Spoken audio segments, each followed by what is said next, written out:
preguntarte de cómo va a llegar la ley de protección de datos personales a afectar no solo a la industria, por supuesto, de marketing digital, sino que a todas. Bienvenido. Muchas gracias, Kelly. Oye, queremos partir hablando bajo esta nueva norma. ¿Las empresas pueden generar incentivos, a lo mejor un poquito perversos, para seducirte y sacarte igual tus datos personales? ¿O esto va a empezar a tener cortapisas? No, la verdad que la nueva ley es bien exigente respecto de cuáles son las justificaciones, fundamentos o permisos que tiene una empresa para poder usar datos personales. Ujú. E incluso introduce elementos de esta ley para ver si es que tú obtuviste el consentimiento de forma leal, Mm. presentando la información de manera transparente, o se lo hiciste utilizando técnicas, ¿cierto?, para engañar o para inducir a que el cliente entregue sus datos sin que se dé cuenta o que autorice cosas sin darse cuenta. Esas técnicas, Mm. bajo la nueva ley, están em, reprochadas y pueden ser multadas, Sancionadas sancionadas. máximamente, ¿cierto? Justamente, sí, las multas pueden llegar, las leves son 5.000 UTM, las graves 10.000 y las gravísimas llegan a 20.000 UTM. Así que eh, yo, sin duda que las empresas pueden hacer eso si quieren, pero No. la consecuencia va a ser muy, muy, muy relevante, o sea, muy, muy grande. Va a tener que probablemente ser sancionada con una multa muy alta. Hoy en día tuvimos un congreso excelente lleno hablando de inteligencia artificial. Tú desde tu experiencia legal, ¿cómo ves que las empresas están preparadas para implementar estas distintas soluciones de inteligencia artificial en Hmm. Chile?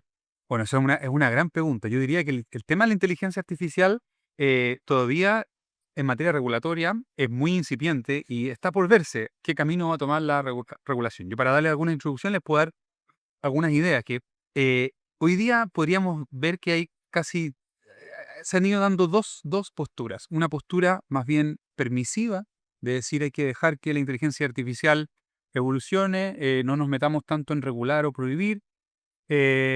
Podríamos decir que en ese camino se han acercado más, se ha acercado ese camino a Estados Unidos o China. Mm. Y por otra parte, un enfoque más de preocuparse de los riesgos que trae la inteligencia artificial, cuáles son los peligros para el ser humano, identificar tecnologías de inteligencia artificial que suponen un peligro y restringirlas o prohibirlas, que es un poco el camino que ha tomado Europa.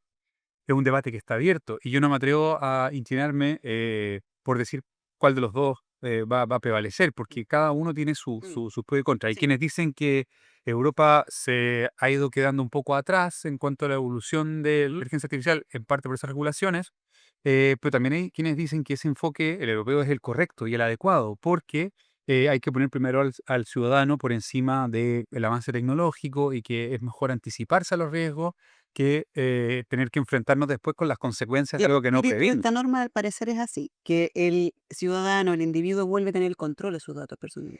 En materia de datos personales, el debate está un poco más decantado. Mm. Yo me refería más bien como a la parte de inteligencia Sí. artificial recién, que Ujú. eso está todavía en veremos, porque hay un Mm. proyecto de ley en el Congreso que se está debatiendo en Chile, que presentó el gobierno y que tiene que ver con la inteligencia artificial. Ese todavía no ha sido aprobado y sigue mucho el modelo europeo.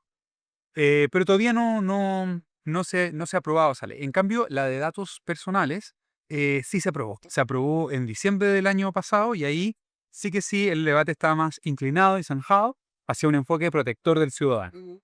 Elías, y en este mundo, dado que todavía no está la ley y pueden pasar muchas cosas en estos meses que cambian tanto con los distintos escenarios políticos que se están moviendo, Mm. una de las gracias que yo siempre valoro mucho la MDD es la autorregulación. ¿Qué le recomendaría a la empresa para que se autorregulen con temas de inteligencia artificial antes que exista una ley que lo dicte? Bueno, esa es una pregunta muy, muy, muy interesante. Y yo, quizás también en afán de claridad, me gustaría transmitirle a los socios ya de la NDA, a los espectadores, que distingan dos temas. Por un lado está la protección de datos personales. Y ahí ya tenemos ley. La ley fue aprobada en diciembre del año pasado Ujú. y el consejo es que se interioricen en esta ley, aprendan todas las obligaciones que vienen y empiecen a preparar a su empresa desde ya, porque esta ley va a entrar en vigencia en diciembre del 2016. Es decir, se aprobó con 2 años Hace poco. claro, fue el diciembre del año pasado y con 2 años de adaptación. O sea, las multas se van a poder empezar a cursar a contar de diciembre del 2016. Ese es un tema. El tema de la inteligencia artificial es el otro tema y ahí Claro, todavía no está muy definido qué camino va a tomar la regulación, como les decía, pero si hay un socio que quiera ser muy proactivo en esto, el consejo podría ser que a lo mejor estudiara el reglamento europeo y mirara Mm. el proyecto de ley que está en el Congreso para que tuviera una idea de para dónde al menos ha ido esta regulación en otros países y vea que hay lo que ha hecho el regulador europeo es identificar ciertas tecnologías o sistemas de inteligencia artificial que son riesgosos, otros que están directamente prohibidos, y que Mm, se haga la pregunta a sí mismo, ¿estoy yo a lo mejor incurriendo en alguno de esos sistemas? ¿Cómo podría correcto. tomar los resguardos para que no caigan en esos riesgos? Pero de nuevo, enfatizo que en este segundo tema es algo que está discutiéndose, Implementándose. todavía no es ley. Elías, hay muchas empresas que están preocupadas si tal vez la implementación de toda esta ley va a significar costos muy importantes, porque hay que tener un delegado de protección de datos, que a lo mejor podría ser alguien que ya está trabajando en la empresa, pero tiene que ser alguien certificadamente conocedor de muchas materias, o si no va a haber que traer a alguien desde afuera. Eso de alguna manera se vuelve un factor de mucha diferenciación entre las empresas que sí van a poder hacerlo y las que no. Claro. ¿Cómo poder llegar a un estatus un poquito más homologado de la ley? Para que las sanciones, o sea, mira, se ha hablado mucho.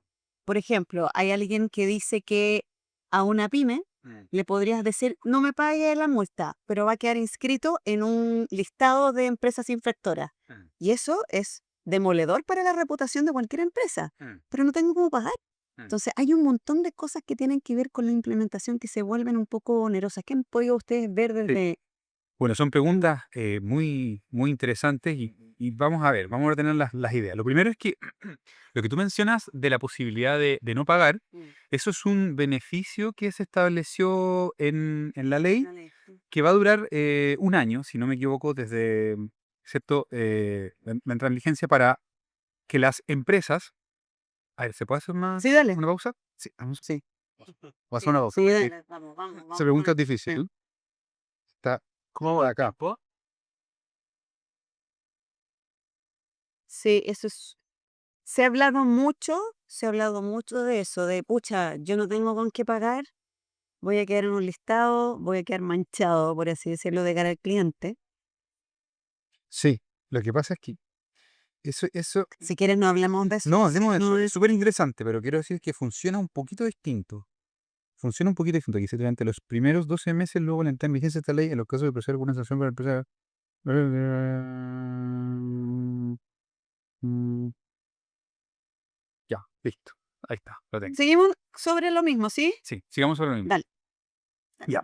Esa es una pregunta muy interesante, pero vamos a ordenar las distintas ideas para Sí. poder comprender bien ese punto. Lo, Ujú. lo primero es que eso que mencionas es un beneficio que se estableció en la ley, Ujú. que establece que durante el primer año de vigencia de la ley, es decir, a contar del 1 de diciembre de 2026 hasta el año siguiente, hasta el 1 de diciembre del 2027, las empresas pequeñas, las de menor tamaño, van a tener, bueno, en realidad son las pymes, Sí. también las medianas van a tener un beneficio, que es que se les va a amonestar por escrito, pero no se les va a cursar la multa, Ah, y se va a inscribir como infractora dentro de este registro. Pero este registro es un registro que va a ser aplicable para todos en el futuro. O sea, cuando se venza este periodo de gracia, la idea es que las empresas que cometan infracciones vayan a parar a ese registro sin importar si tu son tamaño. grandes o pymes. Entonces, hay que interpretarlo así. Es más bien un beneficio que dio el legislador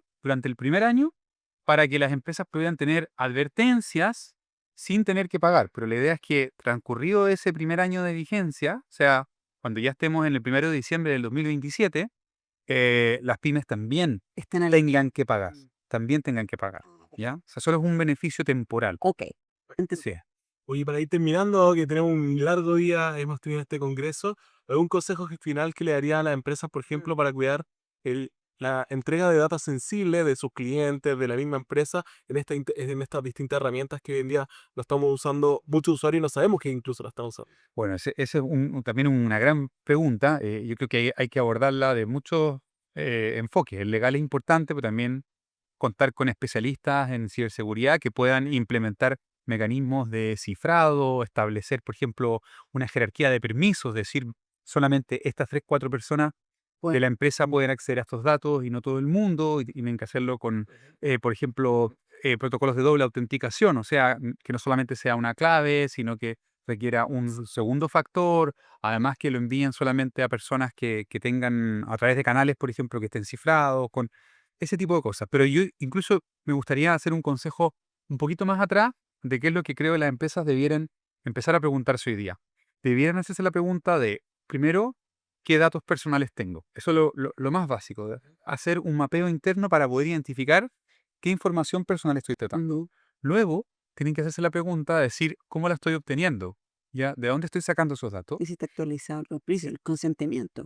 Y no siempre, y esto es lo más interesante, Mm. no siempre va a ser el consentimiento el camino idóneo para poder utilizar datos personales. La nueva ley también admite otras, este es el nombre técnico que utiliza, fuentes de licitud o bases de licitud, que para ponerlo en más sencillo son los permisos o lo que a mí me habilita para usar los datos personales. Es que justifica legalmente que yo pueda tenerlo.